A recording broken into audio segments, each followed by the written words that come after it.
and we're now being joined by the past Publicity Secretary of NBA Auto Branch, that's Chinelo Olayanju. She's also a chartered mediation and counselor and associate with the Institute of Chartered Mediators and Counselor. Chinelo, glad to have you join us on Early Exchange. Good morning. It's a pleasure being with you. All right. I would like you to, we're looking at the process of lawmaking, the procedures involved as far as Nigeria is concerned. As a legal practitioner, I would like you to talk to us, take us through the processes and the procedures involved in lawmaking in Nigeria. And I would also like you to, the second leg to it is to do an assessment of how the National Assembly has been faring in the last 1 or 2 years.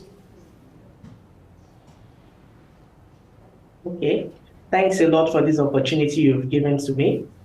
We all know that in Nigeria, the laws of a nation are the laws that guides how the citizens in the nation behaves.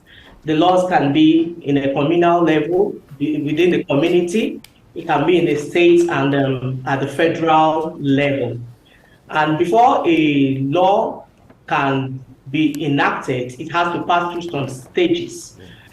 Before it becomes a law, it's known as a bill. And we know the three arms of the government that are in charge.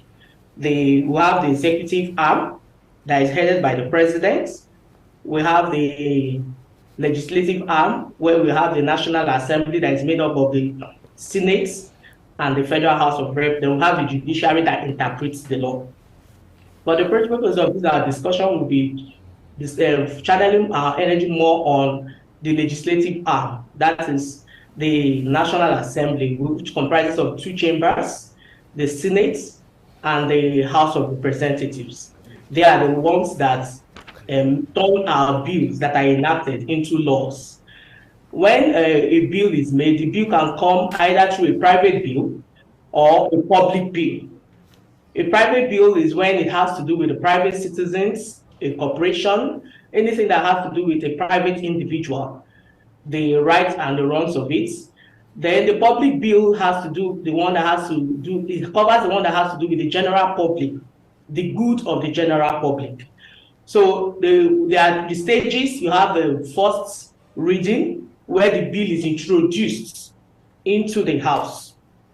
That's the National Assembly, either through the Senate or through the House of Representatives. The bill can come in through any of these chambers.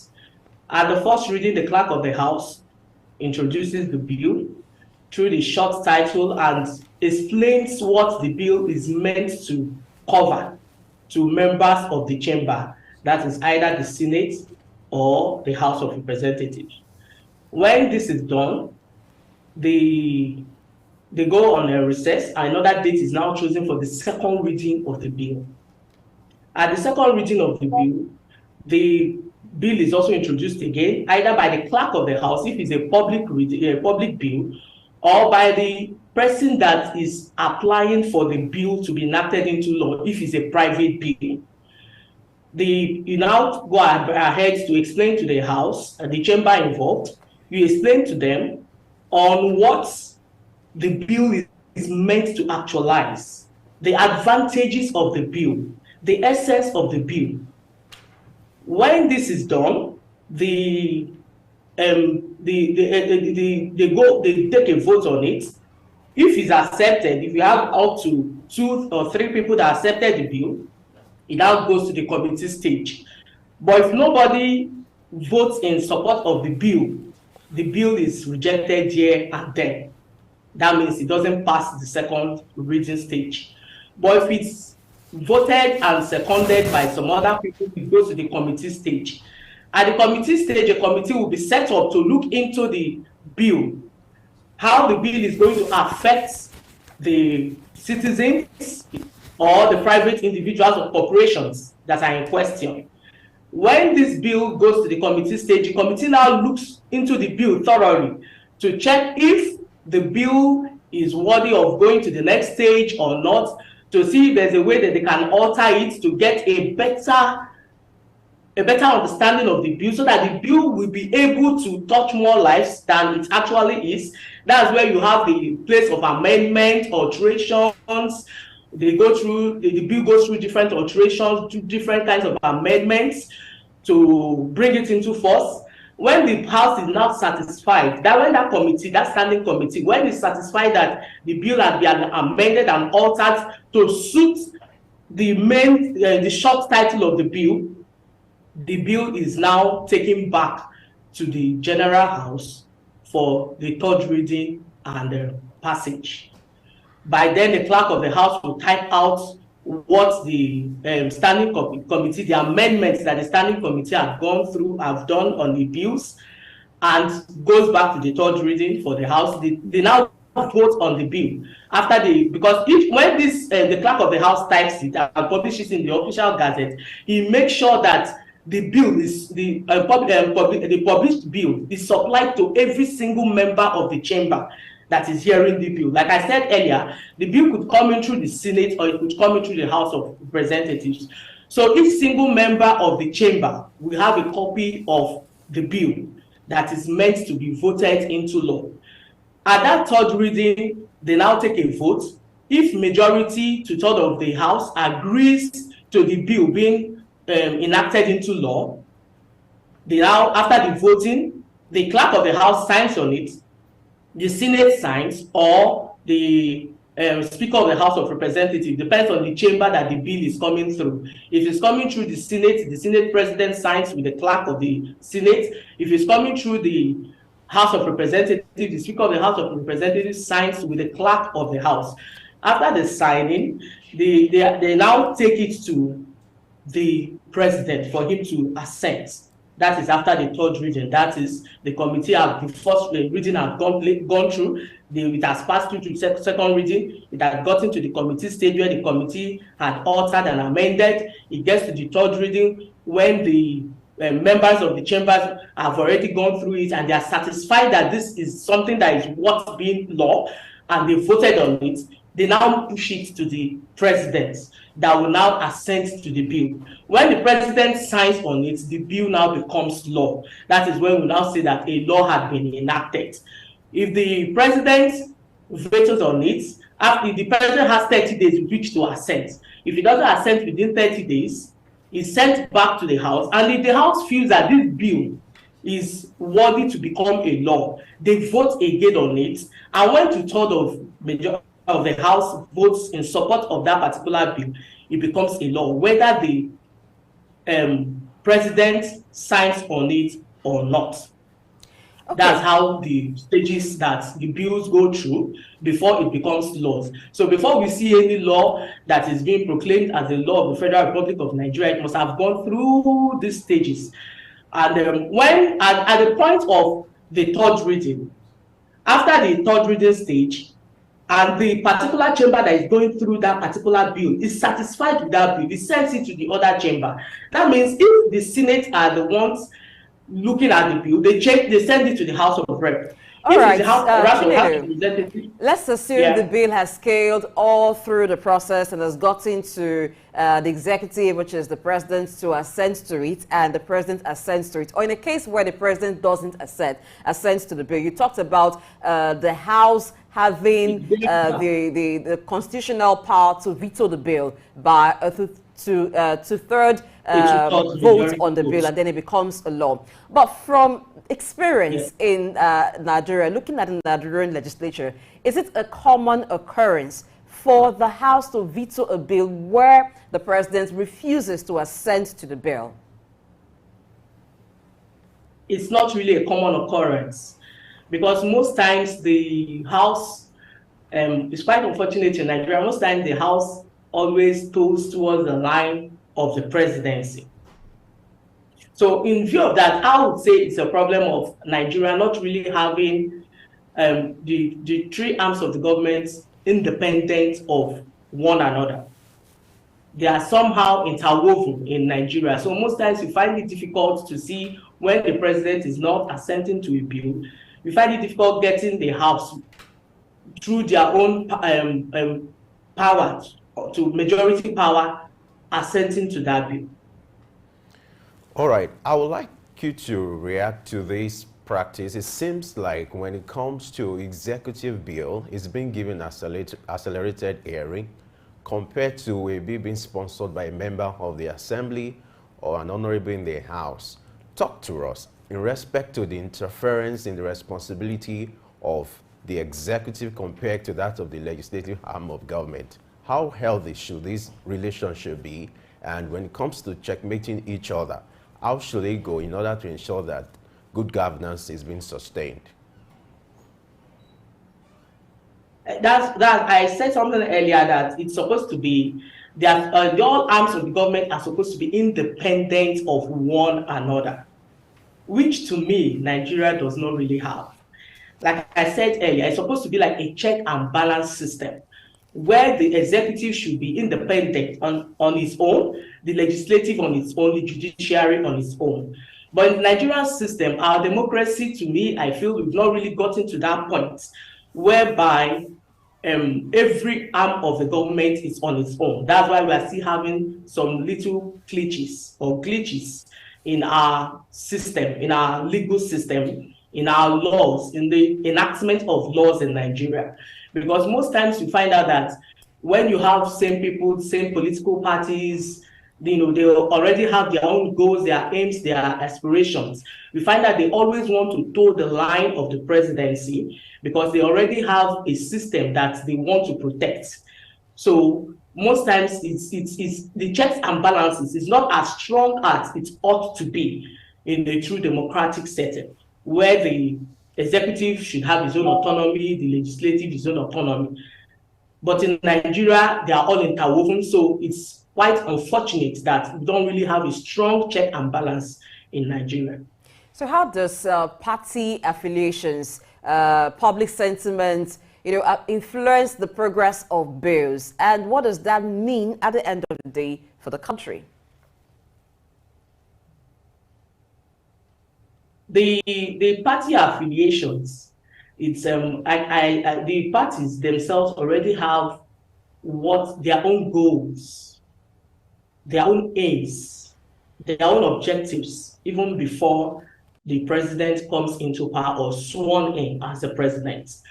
And as a result of that, most of the bills they want to enact will always go around what the party already has in mind to achieve or to actualize. And due to that, it's mostly difficult most times in Nigeria for the public sentiment to be considered, because they already feel that as they are the ruling party, they already know what is good for the citizens. So whether the citizens are dictating against this or not, they don't really care about what the citizens feel. And this is not good, and I don't see it as a progressive way of doing something in this country, because the citizens are the ones they are trying to govern or better their life. So I feel that it's always the best for the citizens to be listened to, because they are the ones really feeling the law as it is. Because there are some laws that when you enact, you feel it's for the good of the society. But the people you are enacting it for are not really comfortable, or it's not convenient for them, it's not comfortable for them.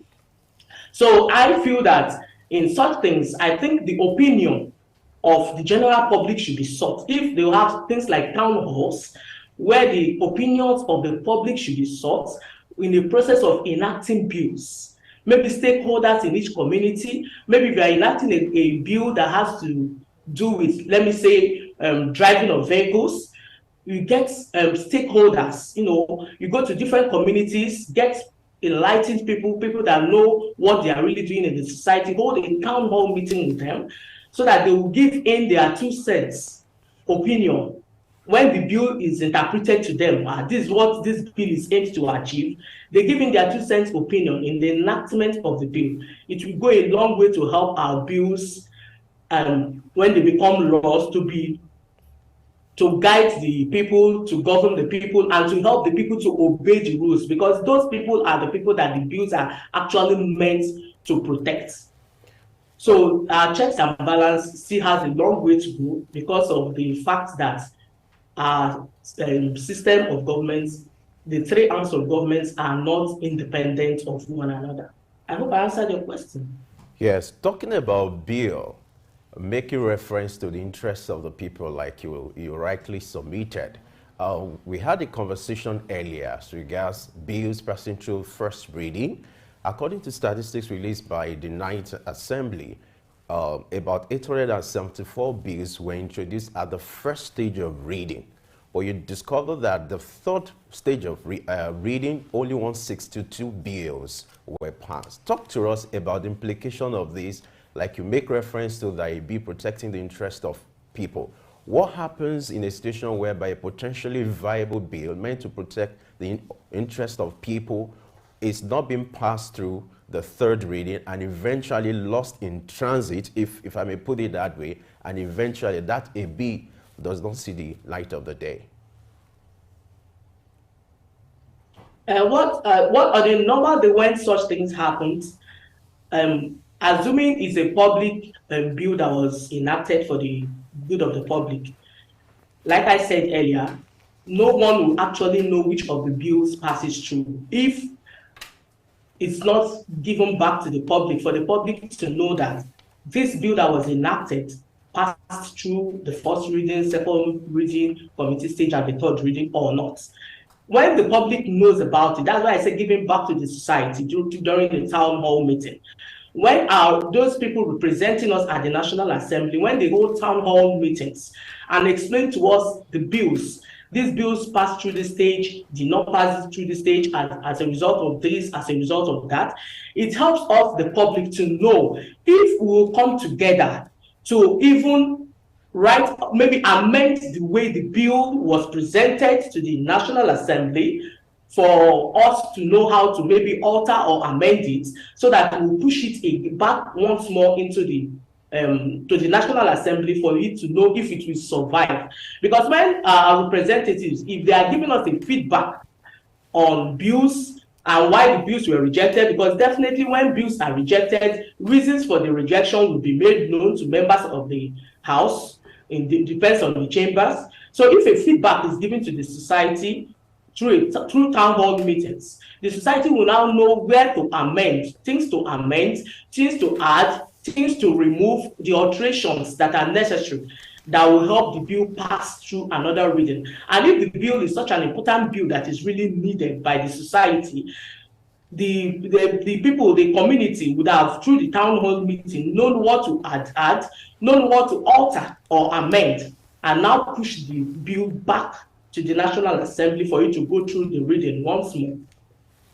So I think the problem we are having here is the lack of communication between our representatives and members of the public. Because if such is done, definitely the cry of the common man will be heard more. Because when such bills are rejected, the representatives through a town hall meeting that might be held probably once every quarter, inform those that this bill that was pushed for so and so community or from so and so sector have been rejected as a result of this. So if there's a way they can amend it for that bill to be pushed back, it will definitely help the members of the public to know what is going on, and it will also help to give back to the society so that we really know what is going on at the National Assembly. But such is not the case in Nigeria.